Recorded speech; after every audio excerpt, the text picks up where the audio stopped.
ETV ప్రేక్షకులకి నమస్కారం. Triplex detergents of Subhamastu powered by as brand పప్పు నూనె కార్యక్రమానికి స్వాగతం. ఈనాడు శుభమస్తు కార్యక్రమంలోని గ్రహఫల మంచంలో గ్రహాల యొక్క స్థితిగతులు, వాటి యొక్క శుభాశుభ ఫలితాల గురించి పరిశీలిద్దాం. అలాగే ఈరోజు 12 రాశుల వారికి ఏ సంఖ్యలు కలిసి వస్తాయి, రంగుల యొక్క ప్రాధాన్యత. ఈరోజు గురువారం శ్రీ షిరిడి సాయిబాబాకి చాలా ప్రీతికరమైనటువంటి రోజు.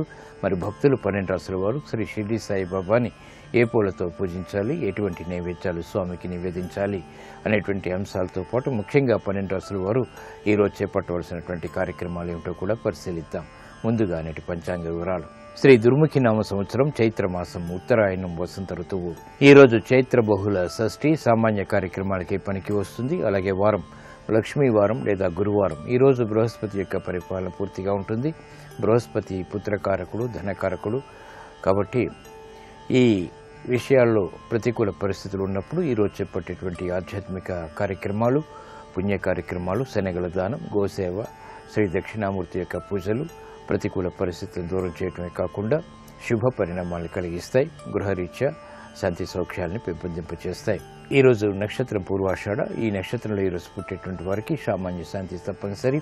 ఈ పూర్వాషాఢ నక్షత్రంలో ఈరోజు పుట్టేటువంటి వారికి శుక్ర మహాదశతోటి ప్రారంభమవుతుంది. ప్రస్తుతం శుక్రుడు యొక్క స్థితి మేషక్షేత్ర స్థితి, ఉచ్చస్థుడైనటువంటి రవితోటి కలిసి ఉండటం, అలాగే బుధుడితోటి కూడా కలిసి ఉండటం వల్ల ఇది అనుకూల పరిస్థితులను కలిగించడంలో సమర్థత, ఆధిపత్యత హసుగుడైనప్పుడు ఉంటుంది. ఇక గ్రహాల యొక్క స్థితిగతులను కనుక పరిశీలించినట్లయితే రవి శుక్ర బుధుడు యొక్క స్థితి మేషక్షేత్ర స్థితి, రాహు గురువుల యొక్క స్థితి సింహక్షేత్ర స్థితి, కేతువు యొక్క స్థితి కుంభక్షేత్ర స్థితి, శని కుజుల యొక్క స్థితి వృశ్చిక క్షేత్ర స్థితి ఈరోజు ఉన్నటువంటి గ్రహస్థితి. ఇక ఈరోజు 12 రాశుల వారికి ఏర్పడేటువంటి శుభాశుభ ఫలితాలను పరిశీలిద్దాం. ముందుగా మేషరాశి. ఈరోజు మేషరాశి వారిని పరిశీలించినట్లయితే శుభ పరిణామాలు గృహరీత్యా చోటు చేసుకుంటే చేపట్టేటువంటి కార్యక్రమాలపై పట్టు బిగించగలుగుతారు. నూతన ఉత్సాహం పెరుగుతుంది. కార్యక్రమ నిర్వహణలో నైపుణ్యాన్ని ప్రదర్శించగలుగుతారు. అభివృద్ధికి చేపట్టేటువంటి కార్యక్రమాలు కూడా కలిసి వస్తాయి. ప్రయాణాల విషయంలో మాత్రం జాగ్రత్తలు వహించాలి. చేపట్టేటువంటి కార్యక్రమాలు వ్యాపార రంగం వారికి అనువైనటువంటి వాతావరణాన్ని కలిగిస్తాయి. అభివృద్ధికి చేపట్టేటువంటి కార్యక్రమాలు పారిశ్రామిక రంగం వారికి కలిసి వస్తాయి. వ్యాపార ఒప్పందాలు వంటివి కూడా లాభిస్తాయి. చేపట్టేటువంటి కార్యక్రమాలు మహిళలకు మంచి అవకాశాలను కలిగిస్తాయి. విద్యార్థులు విద్యలో రాణించగలుగుతారు. అభివృద్ధి కార్యక్రమాలని సాఫ్ట్వేర్ రంగం వారు చేపట్టగలుగుతారు. వృత్తిలో చేపట్టేటువంటి కార్యక్రమాలు అభివృద్ధిని కలిగిస్తాయి. ఆశించినటువంటి ప్రయోజనాలను కలిగిస్తాయి. ఆర్థిక విజయాలను కూడా తెచ్చిపెడతాయి. వైద్య వృత్తి వారికి అనుకూల పరిస్థితులు ఉంటాయి. న్యాయవాద వృత్తి వారికి మొదట ప్రతికూలత, తర్వాత అనుకూలత ఉంటుంది. గృహ విషయాల్లో ఆనందకర సంఘటనలు కొనసాగుతాయి. ఈ రోజు మీ అదృష్ట సంఖ్య 5. ఆకుపచ్చ వర్ణం రక్షణకి దోహదపడుతుంది. గురువారం సందర్భంగా మేషరాశి వారు శ్రీ షిరిడి సాయిబాబాని చామంతులతో పూజించి గోధుమ రొట్టెల్ని నైవేద్యంగా నివేదించడం ద్వారా ఆర్థిక విజయాలు ఆకస్మికంగా దగ్గరవుతాయి. విద్యా ప్రయత్నాలు ఈ రోజు మీకు లాభదాయకం. ఈ రోజు వృషభ రాశి వారిని పరిశీలించినట్లయితే ఆర్థిక ప్రతికూల పరిస్థితులు వేధిస్తాయి. రుణ ఒత్తిళ్లు కూడా పెరుగుతాయి. చేపట్టేటువంటి కార్యక్రమాల్లో ఏకాగ్రత తగ్గుతుంది. ఆచితూచి నిర్ణయాలు తీసుకోవటం తప్పనిసరి. అభివృద్ధి కార్యక్రమాలు పారిశ్రామిక రంగం వారు చేపట్టినప్పటికీ ఆటంకాలతో కూడినటువంటి విజయాలు మాత్రమే సాధించగలుగుతారు. వ్యాపార రంగం వారు ఆర్థిక వ్యవహారాల్లో జాగ్రత్తలు వహించాలి. గృహ విషయాల్లో ఏర్పడినటువంటి ప్రతికూలత ప్రబలమవుతుంది. వేధించేటువంటి సమస్యలు మహిళలకు విస్మయాన్ని కలిగిస్తాయి. చేపట్టేటువంటి కార్యక్రమాలు కళారంగం వారికి మాత్రం ప్రోత్సాహాన్ని కలిగిస్తాయి. ఆర్థిక సంబంధిత లావాదేవీల విషయంలో సాఫ్ట్వేర్ రంగం వారు జాగ్రత్తలు వహించాలి. రాజకీయ రంగం వారికి ప్రతికూల పరిస్థితులు కొనసాగుతాయి. ఈ రోజు మీ అదృష్ట సంఖ్య 3. పసుపు వర్ణం త్వరితగతిన శుభాన్ని కలిగిస్తుంది. గురువారం సందర్భంగా వృషభ రాశి వారు శ్రీ షిరిడి సాయిబాబాని విభూతితో అర్చించి చెరుకు రసం నైవేద్యంగా నివేదించడం ద్వారా సమస్యలకు పరిష్కారాలు పొందగలుగుతారు. గృహ సంబంధిత కార్యక్రమాలు ఈ రోజు మీకు సంతృప్తిని కలిగిస్తాయి. ఈ రోజు మిథున రాశి వారిని పరిశీలించినట్లయితే అవమానకర సంఘటనలు ఉన్నప్పటికీ నెట్టుకు రాగలుగుతారు. ఆర్థిక విజయాలు క్రమశిక్షణతో సాధ్యపడతాయి. అభివృద్ధి కార్యక్రమాలని వేగవంతంగా పారిశ్రామిక రంగం వారు ప్రారంభించగలుగుతారు. రాజకీయ లబ్ధికి చేపట్టేటువంటి కార్యక్రమాలు రాజకీయ రంగం వారికి కలిసి వస్తాయి. వ్యాపార దక్షత వ్యాపార రంగం వారికి పెరుగుతుంది. విద్యార్థులకి అనువైనటువంటి మార్గాలు విద్యాపరంగా లభిస్తాయి. చేపట్టేటువంటి కార్యక్రమాలు మహిళలకు ప్రోత్సాహాన్ని కలిగిస్తాయి. స్వతంత్ర నిర్ణయాలకు ఉపక్రమించగలుగుతారు. స్వశక్తితో కూడినటువంటి కార్యాచరణ ఆనందాన్ని కలిగిస్తుంది. అభివృద్ధి కార్యక్రమాలు సాఫ్ట్వేర్ రంగం వారు కూడా ప్రారంభించగలుగుతారు. పోటీని ఎదుర్కొనేటువంటి శక్తి సామర్థ్యాలు లభిస్తాయి. ఈ రోజు మీ అదృష్ట సంఖ్య 1 ఎరుపు వర్ణం ధైర్యాన్ని కలిగిస్తుంది. గురువారం సందర్భంగా మిథున్ రాశి వారు శ్రీ షిర్డీ సాయిబాబాని గులాబీలతో పూజించి పాయసాన్ని నైవేద్యంగా నివేదించడం ద్వారా లాభదాయకమైనటువంటి కార్యక్రమ నిర్వహణ తద్వారా విజయాలు చేతికందుతాయి. సాహస నిర్ణయాలు ఈ రోజు మీకు అనుకూలం. ఈ రోజు కర్కాటక రాశి వారిని పరిశీలించినట్లయితే ఆర్థిక వ్యవహారాల్లో మెరుగైనటువంటి మార్పులు చోటు చేసుకుంటే గతంలో కన్నా మెరుగైనటువంటి పరిస్థితులు ఆర్థికంగా బలాన్ని పెంచుతాయి. చేపట్టేటువంటి కార్యక్రమాల్లో వేగవంతమైన అనుకూల మార్పులు గృహరీత్యా పొందగలుగుతారు. ఆశించినటువంటి ప్రయోజనాలు వృత్తిపరంగా లభిస్తాయి. పారిశ్రామిక రంగం వారికి అనువైనటువంటి మార్పులు వృత్తిలో చోటు చేసుకుంటాయి. స్వతంత్ర నిర్ణయాలకు ఉపక్రమించగలుగుతారు. వ్యాపార రంగం వారికి బలం చేకూరుతుంది. ఆర్థిక విజయాలు క్రమక్రమంగా సాధించగలుగుతారు. చేపట్టేటువంటి కార్యక్రమాల్లో మహిళలకు ప్రోత్సాహం లభిస్తుంది. ఆర్థిక సంబంధిత లావాదేవీలు కలిసి వస్తాయి. విద్యార్థులకి ఆశించినటువంటి ప్రయోజనాలు విద్యాపరంగా పొందగలుగుతారు. చేపట్టేటువంటి కార్యక్రమాలు న్యాయవాద వృత్తి వారికి కలిసి వస్తాయి. ఆదాయం పెరుగుతుంది. గతంలో కన్నా మెరుగైనటువంటి పరిస్థితులు గృహరీత్యా ఆనందాన్ని కలిగిస్తాయి. క్రీడారంగం వారికి కలిసి వస్తుంది. ఆర్థిక విజయాలు కూడా సిద్ధిస్తాయి. ఈ రోజు మీ అదృష్ట సంఖ్య 2 తెలుపు వర్ణం ప్రశాంతతను పెంచుతుంది. గురువారం సందర్భంగా కర్కాటక రాశి వారు శ్రీ షిర్డీ సాయిబాబాని అక్షింతలతో పూజించి దద్దోజనాన్ని నైవేద్యంగా నివేదించడం ద్వారా ఆర్థిక విజయాలు వేగవంతమవుతాయి. ఆర్థిక లావాదేవీలు సంభాషణలు ప్రక్రియలు ఈ రోజు మీకు లాభదాయకం. ఈ రోజు సింహరాశి వారిని పరిశీలించినట్లయితే ఆరోగ్య విషయంలో ప్రతికూలత ఉంటుంది. చేపట్టేటువంటి కార్యక్రమాల్లో నత్తనడక కొనసాగుతుంది. వేగవంతమైనటువంటి నిర్ణయాల ద్వారా సమస్యలు ఎదురవుతాయి కాబట్టి జాగ్రత్తలు వహించాలి. క్రమశిక్షణ అన్ని రంగాల వారికి తప్పనిసరి. పారిశ్రామిక రంగం వారు ఆచితూచి తీసుకున్నటువంటి నిర్ణయాల ద్వారా మాత్రమే విజయాలు సాధించగలుగుతారు. శోభతో కూడినటువంటి కార్యక్రమ నిర్వహణ మహిళలు గృహపరంగా చేపట్టగలుగుతారు. శుభవార్తలు వింటారు. శుభ ప్రయత్నాలు కూడా కలిసి వస్తాయి. ఆర్థిక సంబంధిత లావాదేవీల విషయంలో ప్రతికూల పరిస్థితులు ఉన్నప్పటికీ వ్యాపార రంగం వారు కొనసాగించగలుగుతారు. చేపట్టేటువంటి కార్యక్రమాలు వైద్య వృత్తి వారికి కలిసి వస్తాయి. నూతన విధి విధానాలతో కూడినటువంటి కార్యక్రమాలని వృత్తిపరంగా ప్రారంభించగలుగుతారు. సంతృప్తికర సంఘటనలు కార్మిక రంగం వారికి కొనసాగుతాయి. అభివృద్ధి కార్యక్రమాలు సాఫ్ట్వేర్ రంగం వారు కొనసాగించగలుగుతారు. ప్రతికూల పరిస్థితులు ఆర్థికంగా ఉన్నప్పటికీ నెట్టుకు రాగలుగుతారు. ఈ రోజు మీ అదృష్ట సంఖ్య 1 ఎరుపు వర్ణం ధైర్యాన్ని కలిగిస్తుంది. గురువారం సందర్భంగా సింహరాశి వారు శ్రీ షిర్డీ సాయిబాబాని తులసి దళాలతో పూజించి పొలగాని నైవేద్యంగా నివేదించడం ద్వారా ఆరోగ్య రక్షణ ఏర్పడుతుంది. ఆరోగ్య పరీక్షలు ఈ రోజు మీకు మేలును కలిగిస్తాయి. ఈ రోజు కన్యారాశి వారిని పరిశీలించినట్లయితే విదేశీ లావాదేవీలు కలిసి వస్తే చేపట్టేటువంటి కార్యక్రమాల్లో ప్రతికూల పరిస్థితుల్ని ధైర్యంతో ఎదుర్కోగలుగుతారు. వ్యవసాయ సంబంధిత కార్యక్రమాల్లో ప్రోత్సాహం లభిస్తుంది.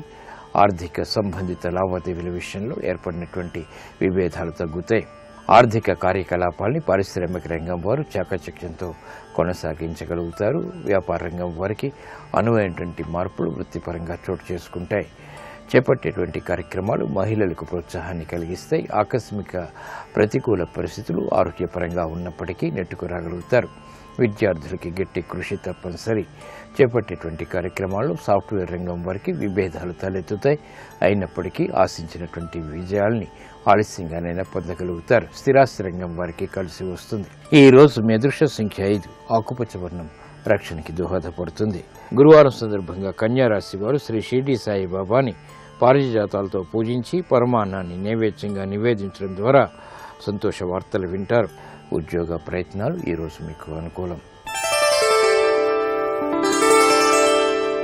ఈ రోజు తులారాశి వారిని పరిశీలించినట్లయితే బలమైనటువంటి మిత్రుల ద్వారా ఏర్పడినటువంటి అనుకూలతని సద్వినియోగపరచుకోగలుగుతారు. ఆశించినటువంటి ప్రయోజనాలు ఆర్థికంగా కలిసి వస్తాయి. వ్యయాన్ని నియంత్రించగలుగుతారు. ఆదాయాన్ని పెంపొందింప చేసుకునేటువంటి మార్గాలు సులభతరమవుతాయి. క్రమశిక్షణతో కూడినటువంటి కార్యక్రమాల్ని పారిశ్రామిక రంగం వారు కొనసాగించగలుగుతారు. వ్యాపార దక్షత వ్యాపార రంగం వారికి పెరుగుతుంది. వ్యయాన్ని నియంత్రించేటువంటి కార్యక్రమ నిర్వహణ సాఫ్ట్వేర్ రంగం వారికి సులభతరం అవుతుంది. చేపట్టేటువంటి కార్యక్రమాలు రాజకీయ రంగం వారికి కూడా కలిసి వస్తాయి. అభివృద్ధి కార్యక్రమాలని స్థిరాస్తి రంగం వారు ప్రారంభించగలుగుతారు. వ్యవసాయ రంగం వారికి చేపట్టేటువంటి కార్యక్రమాల్లో ప్రోత్సాహం లభిస్తుంది. ఈ రోజు మీ అదృష్ట సంఖ్య 1 ఎరుపు వర్ణం ధైర్యాన్ని కలిగిస్తుంది. గురువారం సందర్భంగా తులారాశి వారు శ్రీ షిర్డీ సాయిబాబాని కనకాంబరాలతో పూజించి గోధుమ రొట్టెల్ని నైవేద్యంగా నివేదించడం ద్వారా ఆరోగ్య రక్షణ ఏర్పడుతుంది. రాజకీయ నిర్ణయాలు ఈ రోజు మీకు లాభదాయకం. ఈ రోజు వృశ్చిక రాశి వారిని పరిశీలించినట్లయితే సానుకూల పరిస్థితులు ఆర్థికంగా చేకూరుతాయి. పెట్టుబడుల ద్వారా ఏర్పడినటువంటి ప్రతికూల పరిస్థితుల్ని పరిష్కరించుకోగలుగుతారు. ఆర్థిక సంబంధిత లావాదేవీల విషయంలో ఏర్పడినటువంటి విభేదాలు తగ్గుతాయి. బంధుమిత్రుల ప్రేమ అధికమవుతుంది. చేపట్టేటువంటి కార్యక్రమాలు గృహరీత్యా కూడా ఆనందాన్ని కలిగిస్తాయి, సఖ్యతని పెంపొందింపచేస్తాయి. పారిశ్రామిక రంగం వారికి క్రమశిక్షణతో కూడినటువంటి కార్యక్రమాల ద్వారా విజయాలు సిద్ధిస్తాయి. వ్యాపార రంగం వారికి క్రమక్రమంగా ఆదాయాన్ని పెంపొందింప చేసుకునేటువంటి మార్గాలు సులభతరమవుతాయి. శారీరక శ్రమ అధికంగా ఉంటుంది. అయినప్పటికీ ఆశించినటువంటి ప్రయోజనాలను పొందగలుగుతారు. అభివృద్ధి కార్యక్రమాల్లో ఏర్పడినటువంటి ఆటంకాలని ఎదుర్కొనేటువంటి శక్తి సామర్థ్యాలు సాఫ్ట్వేర్ రంగం వారికి లభిస్తాయి. వైద్య వృత్తి వారికి ఆకస్మిక విజయాలు చేకూరుతాయి. ఈ రోజు మీ అదృష్ట సంఖ్య 3 పసుపు వర్ణం త్వరితగతిని శుభాలను కలిగిస్తుంది. గురువారం సందర్భంగా వృశ్చిక రాశి వారు శ్రీ షిర్డీ సాయిబాబాని నందివర్ధనాలతో పూజించి పటిక బెల్లం, ఆవు పాలు నైవేద్యంగా నివేదించడం ద్వారా ఆర్థిక విభేదాలు తగ్గుతాయి. ఉద్యోగ ప్రయత్నాలు ఈ రోజు మీకు అనుకూలం. ఈ రోజు ధనుసు రాశి వారిని పరిశీలించినట్లయితే అలంకరణకి ప్రాధాన్యతనిస్తారు. సౌమ్యంతో కూడినటువంటి కార్యక్రమ నిర్వహణ తద్వారా ఆశించినటువంటి ప్రయోజనాన్ని పొందగలుగుతారు. వ్యవహారాల్లో చుక్కెదురు పరిస్థితుల్ని క్రమక్రమంగా ఎదుర్కోగలుగుతారు. వ్యయాన్ని నియంత్రించలేనటువంటి పరిస్థితులు విస్మయాన్ని కలిగిస్తాయి. పారిశ్రామిక రంగం వారు ఆచితూచి నిర్ణయాలు తీసుకోవాలి. సాహస నిర్ణయాల ద్వారా సమస్యలు ఎదురవుతాయి. వ్యాపార రంగం వారికి ప్రతి పనిని పదే చేయవలసినటువంటి ఆవశ్యకత ఉంటుంది. సంబంధ బాంధవ్యాల విషయంలో కూడా జాగ్రత్తలు వహించాలి. గతంలో చేసినటువంటి పొరపాట్లు సాఫ్ట్వేర్ రంగం వారికి ప్రబలమవుతాయి. పరిష్కరించుకోలేనటువంటి అంశాలు విస్మయాన్ని కలిగిస్తాయి. చేపట్టేటువంటి కార్యక్రమాలు స్థిరాస్తి రంగం వారికి మొదట ప్రతికూలత, తర్వాత అనుకూలతని కలిగిస్తాయి. వ్యవహారాల్లో చుక్కెదురు పరిస్థితుల్ని వైద్య వృత్తి వారు ఎదుర్కోగలుగుతారు. ఈ రోజు మీ అదృష్ట సంఖ్య 3 పసుపు వర్ణం త్వరితగతిని శుభాలని కలిగిస్తుంది. గురువారం సందర్భంగా ధనుస్సు రాశివారు శ్రీ షిర్డీ సాయిబాబాని విభూతితో అర్చించి పెరుగన్నాన్ని నైవేద్యంగా నివేదించడం ద్వారా ఆర్థిక క్రమశిక్షణ ఏర్పడుతుంది. విదేశీ లావాదేవీలు, సంభాషణలు, ప్రక్రియలు ఈ రోజు మీకు అనుకూలం. ఈ రోజు మకర రాశి వారిని పరిశీలించినట్లయితే కార్యక్రమ నిర్వహణలో నైపుణ్యం పెరుగుతుంది. ఆశించినటువంటి ప్రయోజనాన్ని ఆలస్యంగానే పొందగలుగుతారు. స్థిరాస్తి విషయాల్లో ఏర్పడినటువంటి విభేదాలు తగ్గుతాయి. చేపట్టేటువంటి కార్యక్రమాలు అభివృద్ధికి దోహదపడతాయి. అభివృద్ధి కార్యక్రమాలని పారిశ్రామిక రంగం వారు చేపట్టగలుగుతారు. నూతన కార్యక్రమాలు వ్యాపార రంగం వారికి బలాన్ని పెంచుతాయి. ఆర్థిక విజయాలకి దోహదపడతాయి. విద్యార్థులు క్రమశిక్షణతో కూడినటువంటి కార్యక్రమాల ద్వారా మాత్రమే విద్యలో విజయాలు సాధించగలుగుతారు. అవమానకర సంఘటనలు ఉన్నప్పటికీ మహిళలు ధైర్యంతో కూడినటువంటి కార్యక్రమ నిర్వహణ కొనసాగించగలుగుతారు. సినీ రంగం వారికి ప్రాధాన్యత పెరుగుతుంది. అభివృద్ధి కార్యక్రమాలు సాఫ్ట్వేర్ రంగం వారికి కూడా కలిసి వస్తాయి. లాభదాయకమైనటువంటి ఆర్థిక విజయాలు సాధించడానికి దోహదపడతాయి.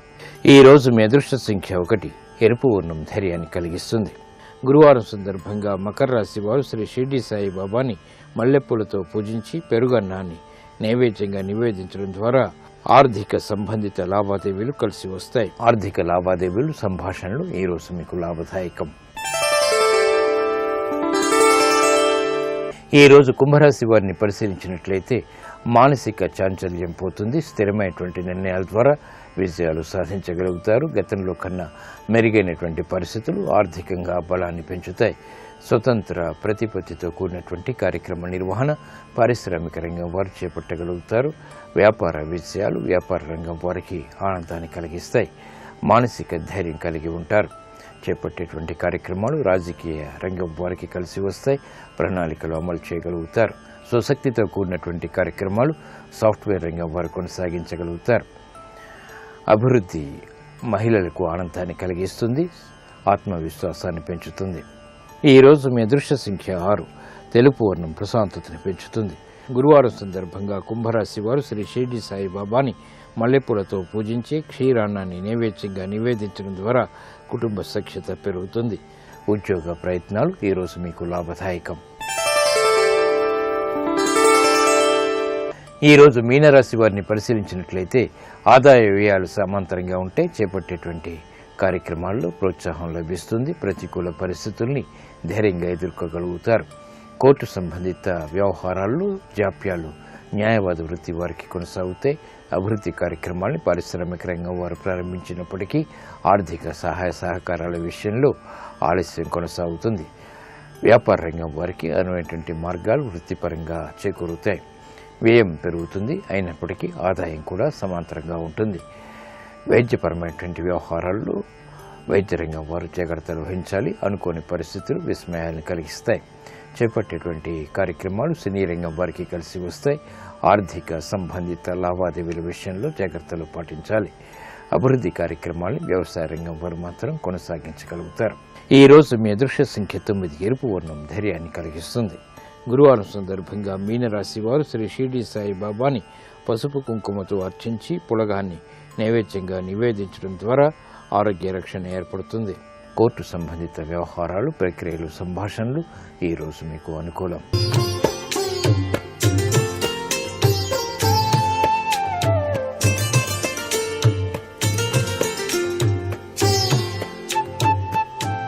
XXX detergent soap Subhamastu. Powered by as brand పప్పు నూనె కార్యక్రమంలో గృహబలం అంశానికి స్వాగతం. ఈశాన్యాధిపతి పరమేశ్వరుడు. ఈశాన్య దిశలో ఉండేటువంటి అదృష్టకరమైన ప్రభావాలే గృహ యజమానికి సిరి సంపదలకు ఆలబలంగా ఉంటుంది అని చెప్పేసి శాస్త్రం. ప్రతి ఇంటికి ఈశాన్య దోషం లేకుండా చూసుకున్నట్లయితే చాలా చక్కటి యోగవంతమైన ప్రభావంతో జీవితాన్ని గడపడానికి ఆస్కారం ఉంటుంది అని చెప్పేసి వాస్తుశాస్త్రం మనకు తెలియజేస్తోంది. దిశల్లో ఈశాన్య దిశకు అత్యధిక ప్రాధాన్యతను ఇవ్వడం జరిగింది. కాబట్టి ఈశాన్య మూల తప్పనిసరిగా బావిని కానీ బోరింగ్ పంపు కానీ వేయటం అనేటువంటి సాంప్రదాయం కనిపిస్తుంది.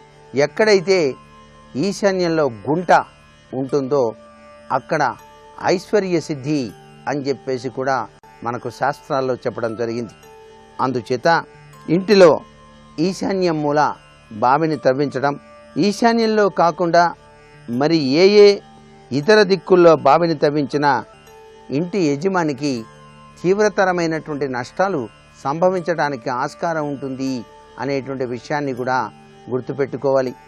ఒక్కొక్కసారి ఈశాన్య దిశలో నీళ్లు పడనప్పుడు మరొక దిశలో బోరింగ్ వేసినప్పుడు నీళ్లు పడితే ఆ బోరింగ్ పైపు నుంచి ఈశాన్య దిశ వైపుగా నీరు వచ్చి ఈశాన్యంలోనే పడేటట్టుగా గనక నిర్మాణం చేసుకున్నట్లయితే తప్పు లేదు అని కూడా ఇటీవల కాలంలో వాస్తుశాస్త్రజ్ఞులు కొందరు ఈ విషయాన్ని మనకు చెప్పడం జరిగింది. ఈశాన్య దిశలో గుడిసెలున్న తూర్పు ఉత్తర దిక్కులకు ఆంచి ఇల్లు కట్టుకున్నా చాలా నష్టదాయకమైనటువంటి ప్రభావాలు సంభవిస్తాయి అనేటువంటి విషయాన్ని కూడా గుర్తుపెట్టుకోవాలి. మిగిలిన దిశలన్నిటికన్నా ఈశాన్యం గనక ఎత్తుగా గనక ఉన్నట్లయితే ధన నష్టం, సంతాన నష్టం, అనేక రకాలైనటువంటి కష్టాలు అనుభవించవలసినటువంటి పరిస్థితులు ఏర్పడతాయి. ఈశాన్యంలో చెత్త చెదారం, కుప్పలు కుప్పలుగా రాళ్ల కుప్పలు ఇవన్నీ కూడా ఉన్నట్లయితే శత్రుత్వం పెరుగుతుంది. ఇంటికి ఈశాన్యంలో ఎటువంటి పరిస్థితుల్లో కూడాను ఈ యొక్క టాయిలెట్స్ ఎప్పుడూ కూడా నిర్మాణం చేయరాదు.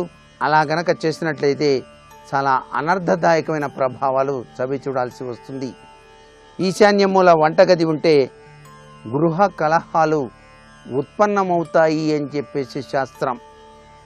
ఇంటి ఆవరణను వాస్తుశాస్త్ర ప్రకారం తీర్చిదిద్దిన తూర్పు ఉత్తర దిశల్లో ఉన్న రోడ్డు ఇంటికన్నా ఎత్తుగా ఉంటే ఆ ఇంట్లో నివసించే వారికి కోరినంత సత్ఫలితాలు సంప్రాప్తించవు అనేటువంటి విషయాన్ని కూడా గుర్తుపెట్టుకోవాలి. ఇంటికి ఈశాన్య భాగంలో ఏమైనా వాస్తు సంబంధమైనటువంటి దోషాలుంటే నైరుతి దిశలో కూడా ఇటువంటి దోషాలు ఉండి తీరుతాయి అనేటువంటి విషయాన్ని గుర్తుపెట్టుకోండి. ఈశాన్య భాగం ఎత్తుగా ఉన్నా, మూసివేసి ఉన్నా, అక్కడ టాయిలెట్స్ వంటివి నిర్మాణం చేసినా, ఈశాన్యం తెగి ఉన్నా, నైరుతి పల్లంగా ఉండి ఉంటుంది, అక్కడ బావి తవ్వించి ఉంటారు. ఎప్పుడూ కూడాను వాస్తుశాస్త్రంలో చాలా గొప్ప విషయం ఏంటంటే నైరుతి మూల ఎత్తుగా ఉండాలి, బావి అనేటువంటిది ఉండకూడదు. చాలామంది టాయిలెట్స్ నిర్మాణం చేస్తారు, టాయిలెట్స్ నిర్మాణం చేస్తున్నా పర్వాలేదు, కానీ దాని కింద ఆ యొక్క గుంట మాత్రం ఉండకూడదు. ఈశాన్యం గుంట ఉండాలి, నైరుతి గుంట ఉండకూడదు. మా గోడకి అవతల బావి ఉందండి, ఈశాన్యం వైపు కాకుండా నైరుతిలో ఉందండి, మేము ఆ కాంపౌండ్ వాళ్ళు మాత్రం కట్టలేదండి, కడదాం అనుకుంటున్నాం కానీ వీలు పట్టలేదంటారు చాలామంది. బయట నైరుతి మూల బావి గనక ఉన్నట్లయితే తప్పనిసరిగా మీ ఇంటి కాంపౌండ్ వాల్ నైరుతి మూల తప్పనిసరిగా కట్టి తీరాలి. అంటే దక్షిణం గోడ, పడమర గోడ తప్పనిసరిగా కట్టి తీరాలి. లేకపోయినట్లయితే అటువైపు ఉన్నటువంటి నైరుతి మూలలో ఉన్నటువంటి బావి యొక్క ప్రభావం మీ ఇంటిపైన కూడా పడుతుంది సుమా. అనర్థదాయకమైనటువంటి ప్రభావాలు ఏర్పడతాయి అనేటువంటి విషయాన్ని ప్రతి ఒక్కరూ కూడాను గమనించాలి. ప్రతి ఒక్క దిశకు కూడాను కొన్ని సూత్ర ప్రాతిపదికలు ఇవ్వడం జరిగింది. ఆ సూత్ర ప్రాతిపదికలను వాస్తుశాస్త్రరీత్యా కనుక పాటించినట్లయితే ఆ గృహం స్వర్గసీమగా విరాజిల్లుతుంది సుమా అని కూడా గుర్తెరగాలి. ఆగ్నేయ వాస్తు ఏ విధంగా ఉంటుంది అని గనక మనం ఒక్కసారి అంచనా వేసినట్లయితే ఆగ్నేయ దిక్కు శుభాశుభాలు అనేటువంటివి స్త్రీలు పిల్లలపైననే ఎక్కువ ప్రభావాన్ని చూపుతాయి అని చెప్పేసి శాస్త్రం. ఆగ్నేయంలో వంటగది నిర్మాణం చేసినప్పుడు ఆ ఇంటి ఇల్లాలు ఎక్కువగా వంటగదిలోనే గడిపేటువంటి లక్షణాలు ఉంటాయి. ఆమె చక్కగా వంట చేసి అందరికీ కూడాను వడ్డించి అందరూ తృప్తిగా భోంచేస్తే ఆమె చాలా ఆనందపడిపోతుంది. ప్రతి ఇల్లాలకి వంట బాగుంది అంటే వాళ్ళు చాలా ఆనందపడతారు కదా. ఆ ఆగ్నేయ దోషం గనక ఉన్నట్లయితే అక్కడ గనక దోషభూయిష్టమైన ప్రభావాలు ఏమన్నా ఉంటే ఇంటి ఇల్లాలు వంట చేసేటప్పుడే తలనొప్పి వస్తుంది. ఆగ్నేయ దిశలో దోషభూయిష్టమైన ప్రభావం ఉంటే ఇంటి ఇల్లాలకి అనారోగ్యం సంభవిస్తుంది. ఆ దోషం అనేటువంటిది లేకుండా చూసుకొని నిర్మాణం చేసుకోవాలి. గృహం నిర్మించదలుచుకున్నటువంటి స్థలానికి తూర్పు దక్షిణ దిశల్లో రోడ్డు ఉన్నట్లయితే అది ఆగ్నేయ స్థలం అని చెప్పేసి మనకు వాస్తుశాస్త్రంలో చెప్పారు. మిగిలిన బ్లాకులన్నిటి మీద కన్నా ఆగ్నేయ స్థలం మీద వాస్తు ప్రభావం ఎక్కువగా ఉంటుంది సుమా. అంటే ఆగ్నేయం బ్లాక్ అనేటప్పటికల్లా ఎక్కువ వాస్తు ప్రభావం చూపిస్తుంది అని చెప్పేసి శాస్త్రం చెబుతోంది. ఆగ్నేయ స్థలం మీద వాస్తు ప్రభావం ఏ విధంగా ఉంటుందో మనం అర్థం చేసుకోవాలి.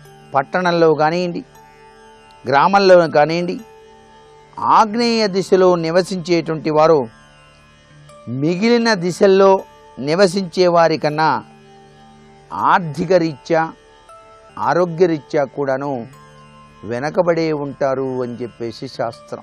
సత్వనిర్మాణాలు ప్రభావం చేసేటువంటి విషయంలో ఆగ్నేయం అధమమైనది, కానీ వాస్తుశాస్త్రాన్ని అనుసరించి మార్పులు చేర్పులు చేసుకొని ఆగ్నేయ స్థలం కూడాను ఉత్తమోత్తమమైనటువంటి ఫలాలను ప్రసాదించగలదు అని చెప్పేసి మనకు వాస్తుశాస్త్రం తెలియజేస్తోంది. అదేంటండి అట్లా అంటారు? మాకు ఉన్నదే ఆ సైటు, తూర్పు రోడ్డు ఉంది, దక్షిణం రోడ్డు ఉంది, ఆ స్థలంలోనే ఇల్లు కట్టాం, మీ దగ్గరికి వస్తే మీరు ఇట్లా అంటే ఎట్లాగూ అని చెప్పేసి అనుకుంటే చాలా పొరపాటే. వాస్తుశాస్త్రరీత్యా ఆగ్నేయ స్థలాన్ని కూడాను అదృష్టకరమైనటువంటి ప్రభావంలోకి మార్చేటువంటి శక్తి వాస్తుశాస్త్రంలో ద్విగుణీకృతంగా చెప్పడం జరిగింది. ఆ యొక్క తత్వాన్ని అర్థం చేసుకొని మనం గనక చక్కగా గనక గృహ నిర్మాణం గనక చేసుకున్నట్లయితే చక్కటి యోగవంతమైన ప్రభావంతోనే జీవితాన్ని గడపడానికి ఆస్కారం ఉంటుంది.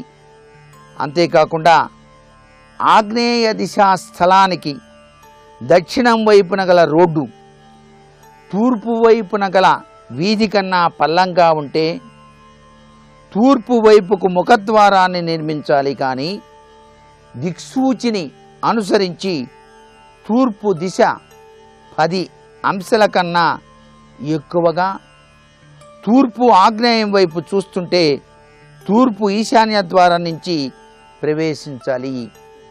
ఉత్తరం వైపుకు సింహద్వారాన్ని నిర్మించుకోవాలి. ఆ ఇంటికి తూర్పు వైపున కూడా ద్వారం ఉండాలి. ఇది వాస్తుశాస్త్రరీత్యా ఆగ్నేయ దిశలో ఇంటి నిర్మాణం చేసుకునేటువంటి వాళ్ళు పాటించవలసినటువంటి విధి విధానంగా గ్రహిద్దాం. మరికొన్ని ముఖ్య విషయాలు రేపటి శుభమస్తు కార్యక్రమంలో తెలుసుకుందామా? మరి సర్వే జనా సుఖినో భవంతు.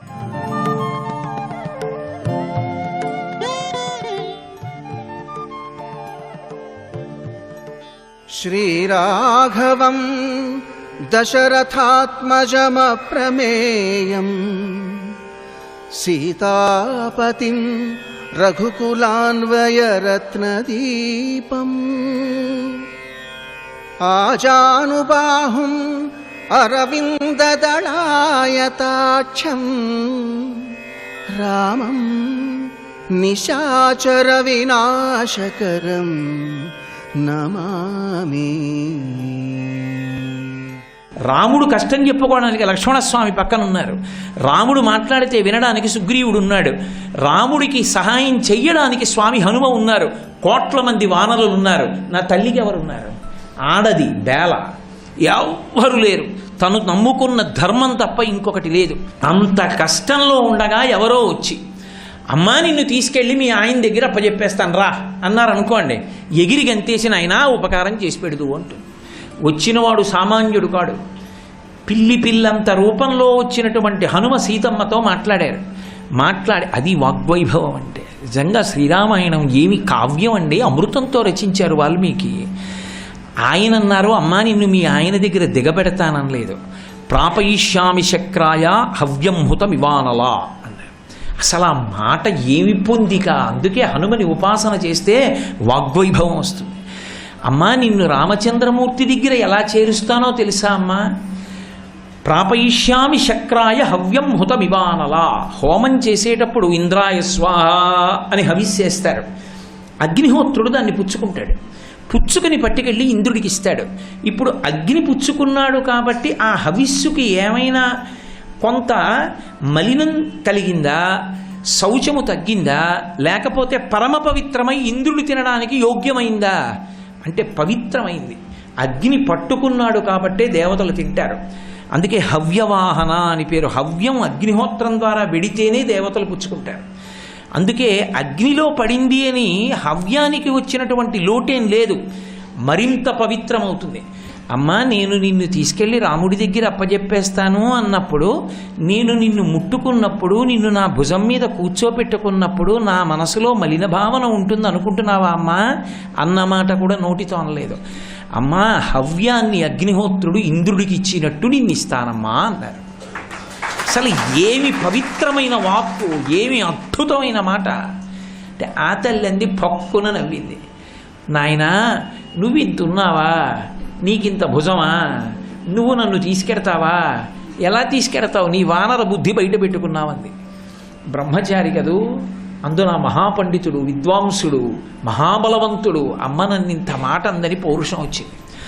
మేరుమందర సంకాశౌ బభౌదీప్తానలప్రభ అగ్రత వ్యవతస్తేచ సీతాయా వానరోత్తమ. మేరు పర్వత శిఖరాలు ఎలా పెరిగిపోతాయో అలా ఆకాశాన్ని చుంబిస్తూ పెరిగిపోయారు.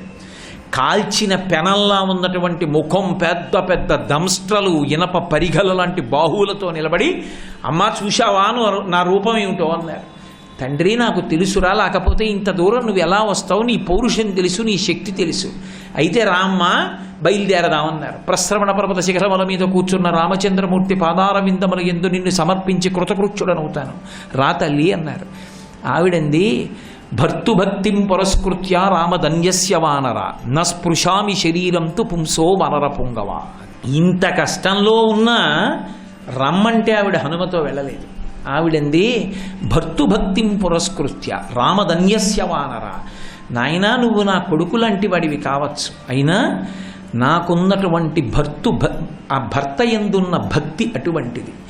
రాముణ్ణి తప్ప పరపురుషుణ్ణి నేను స్పృహలో ఉండగా ముట్టుకోను. మరి అమ్మ రావణుడు తెచ్చాడుగా అంటావేమో, నేను స్పృహలో లేనప్పుడు హారామ హాలక్ష్మణ అని మూర్చిల్లి ఆక్రందిస్తుండగా శక్తిహీనురాలైన నన్ను రావణుడు తెచ్చాడు. ఇప్పుడు నేను శక్తివంతురాలనై ఉండగా నా అంత నేను స్పృశించి నీతో రాను. అది కూడా కాదు, నాకు ప్రధానమేదో తెలుసా, నా భర్త కీర్తి. నా భర్త లేనప్పుడు రావణుడు ఎత్తుకొచ్చాడు, రావణుడు లేనప్పుడు నువ్వెత్తుకెళ్ళి రాముడికి ఇస్తావు. ఇంకా నా భర్త సాధించింది ఏముంది? కాదు, నా భర్త రావాలి, బాణములను ప్రయోగించాలి, రావణ సంహారం చెయ్యాలి, నన్ను తీసుకెళ్ళాలి. ఆనాడు నా భర్త కీర్తి నిలబడుతుంది. నా భర్త కీర్తి నాకు ప్రధానం, నా శరీరం ప్రధానం కాదు. అందుకని రాముడు వచ్చే వరకు ఎదురు చూస్తానంది. మహాత్మా గాంధీ గారు సాబర్మతి ఆశ్రమంలో ఈ శ్లోకానికి వ్యాఖ్యానం చేసి, సీతమ్మ ఈ మాట రామాయణంలో అనకుండా హనుమతో కలిసి కష్టంలో ఉన్నానని వెళ్ళిపోతే ఈ యుగంలో రామచంద్రమూర్తికి దేవాలయం కట్టి పూజ జరిగి ఉండేదా అని అడిగారు. నిజం కాదు? నా తల్లి అన్ని నెలలు రావణ కొలువుకూటంలో ఉన్న రాముడు లేడు అరణ్యంలో ఎప్పుడో క్రూర జంతువులు తినేసి ఉంటాయి, ఇంకెక్కడొస్తాడు రాముడు, 100 యోజనముల సముద్రాన్ని దాటలేడు, ఈ రాక్షస బలాన్ని అధిగమించలేడని చెప్తుంటే వస్తాడని నమ్మింది తప్ప మనసులో కూడా ఏనాడు ఒకవేళ రాముడు లేకపోతే పోనీ నేను అని నా నోటితో ఉచ్చరించడానికి కూడా ఇష్టపడినాం అని రెండవ కోణంలో అసలు సీతమ్మ తల్లి ఆలోచనే చేయలేదు. అంతటి మహాపతివ్రత. అందుకే విష్ణువుకి ఎన్ని అవతారాలు ఉండనివ్వండి, విష్ణువాలయం, రామచంద్రమూర్తి సీతమ్మ ఉంటే సీతారామాలయం అంతే. అది రామాలయం అని పిలుస్తాం, విష్ణువాలయం అనం. రాముడితో మన జీవనానికి అంత దగ్గర సంబంధం. శ్రీరామాయణంలో వాక్కుని అగ్నిహోత్రంగా ప్రయోగించారు. హనుమ తోకకి నిప్పు పెట్టారు.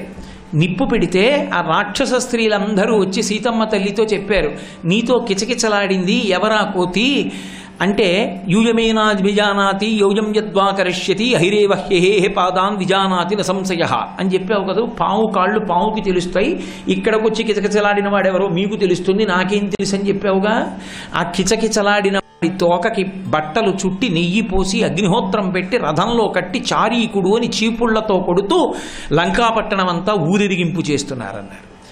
అంటే వెంటనే తల్లెంది, యజ్జస్తి పరిశుశ్రూషాం యజ్జస్తి చరితం తపః యది చాస్త్వేకపత్నీత్వం సీతోభవ హనుమతః యది మాం వృత్త సంపన్నాం తత్సమాగమలాలసాం ఇది జానాతి ధర్మాత్మా సీతోభవ హనుమతః. నేను నిజంగా రామచంద్రమూర్తి యందు అంత సేవ చేసిన దాననైతే, త్రికరణ శుద్ధిగా భర్తకి సేవించిన దాననైతే, నాకు భాగ్యశేషము మిగిలి ఉంటే హనుమ యొక్క తోకకు పెట్టిన అగ్నిహోత్రము చల్లబడుగాక అంది. పంచభూతములలో ఒక భూతము తన ధర్మానికి వ్యతిరేకమైంది. అగ్ని అంటే కాల్చాలి, తోక చల్లబడింది.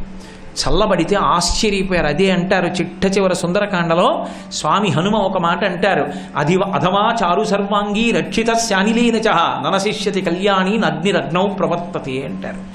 అగ్ని యందు సీతమ్మ కాలిపోయిందేమో అని బెంగపెట్టుకున్నారు లంకాదహనం చేసి.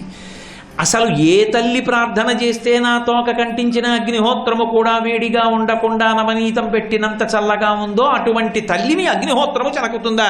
అగ్ని కాలుస్తుందా ఎక్కడైనా? అగ్నులకు అగ్ని మా తల్లి సీతమ్మ, అంతటి మహాపతివ్రత అన్నారు. వాక్కు చేత పంచభూతములలో ఒక భూతము యొక్క ధర్మము తిరగబడేటట్టుగా చేసింది సీతమ్మ. శ్రీరామాయణము వాగ్వైభవము, వాక్కుని మించిన అస్త్రం లేదు. అదే వాక్కుని ఉపయోగించుకోవలసిన రీతిలో ఉపయోగించుకోకుండా వ్యతిరేక కోణంలో వాడుకుని పాడైపోయి నశించిపోయినటువంటి వాడు రావణాసురుడు.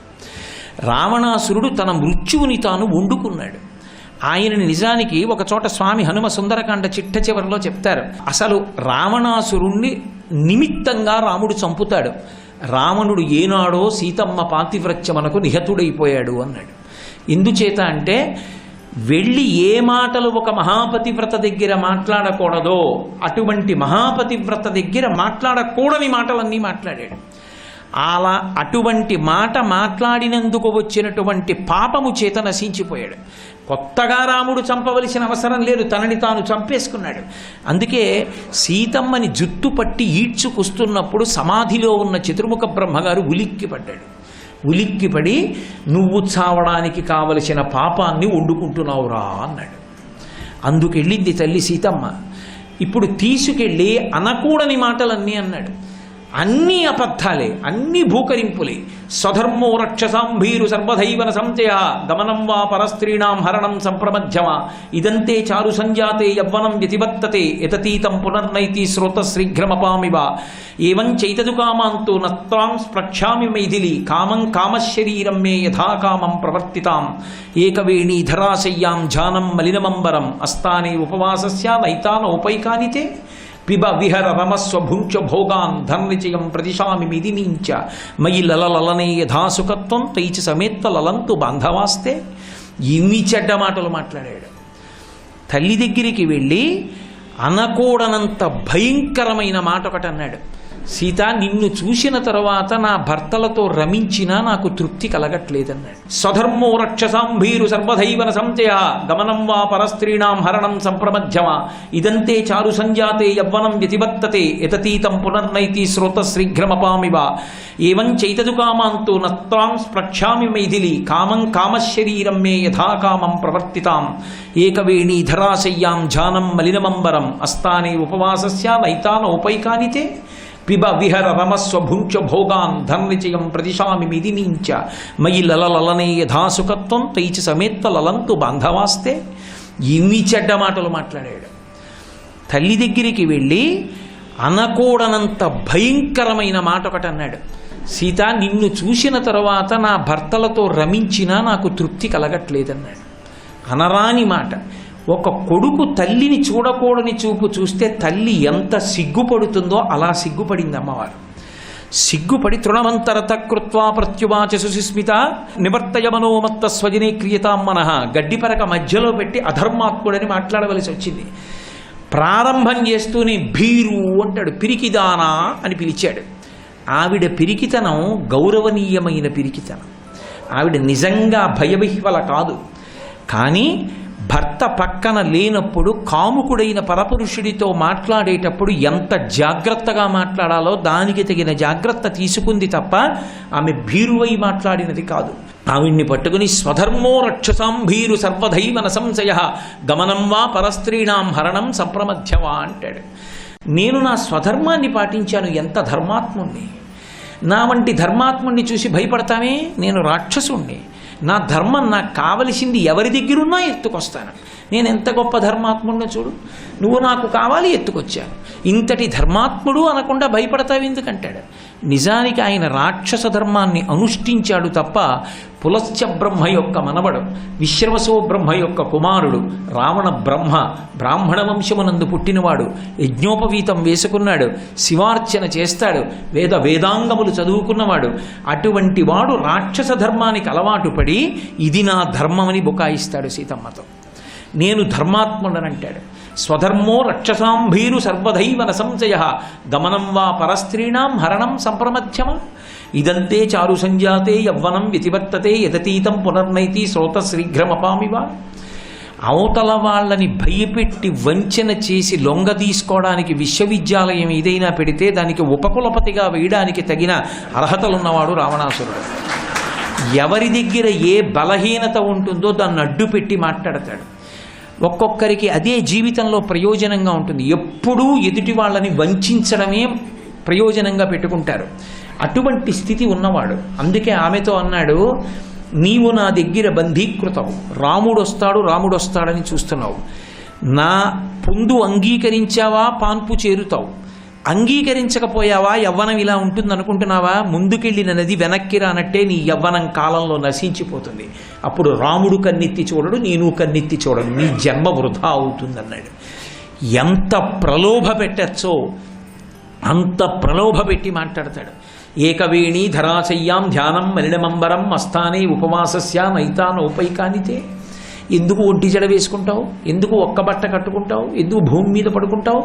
పిబ విహర రమస్వ భుంచ భోగాన్ ధన నిచయం ప్రదిశామి మిదినీంచ. హాయిగా అంతఃపురంలో అన్ని మాంసాహారాలు ఉన్నాయి, కావలసిన ఆహారం తిని శుభ్రంగా మద్యం సేవించి కావలసిన విధంగా ఇక్కడెవ్వరూ లేరులే, నీకు కావలసినట్టు హాయిగా భోగం అనుభవించంటాడు. ఇక్కడెవ్వరూ లేరులే అన్న మాట అత్యంత ప్రమాదకరం. ఒక పాపం చేసేటప్పుడు అంతఃకరణం ఉన్నది, పరమేశ్వరుడు అంతటా ఉన్నాడు. ఆయనకి తెలియదు పాపం చేస్తున్నాను అనుకోవడం కన్నా పెద్ద పాపం ఇంకోట్లేదు. ఎవ్వరూ లేరు తప్పు చేయమంటాడు. నా భర్త నాకు సాక్షి, నేను మహాపతివ్రతని, నా కాలి వేలితో కూడా నిన్ను స్పృశించనంటుంది సీతమ్మ. చిట్ట చివరికి ఆ తల్లి ఒక మాట చెప్పేసింది, రాక్షసాధమా రామస్య భార్య అమిత తేజస ఉక్తవానసి యత్పాపం క్వగతిస్తస్య మోక్షసే అని అడిగింది. ఓరి పిచ్చివాడా, నీకు తెలియట్లేదు, అసలు నువ్వు నన్ను తేవడం ఏమిట్రా? నీకు సాధ్యమా? నువ్వు నన్ను ఎత్తుకురాలేవు, నేను వచ్చాను. ఎందుకు వచ్చానో తెలుసా? నీ చేత ఎత్తుకుపోబడిందన్న నాటకాన్ని సృజించాను. నేను మహాపతివ్రతను, నిన్ను భస్మం చేయగలను. ఎందుకు వచ్చానో తెలుసా?